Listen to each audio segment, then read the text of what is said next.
Maşallah dengesi çok güzel.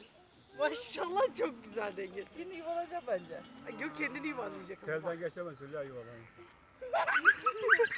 Kışın hesap etme. Bak ben onu ne yaptım biliyor musunuz? Bak şimdi. Dur otur buraya. Oradan yuvalasın. Otur.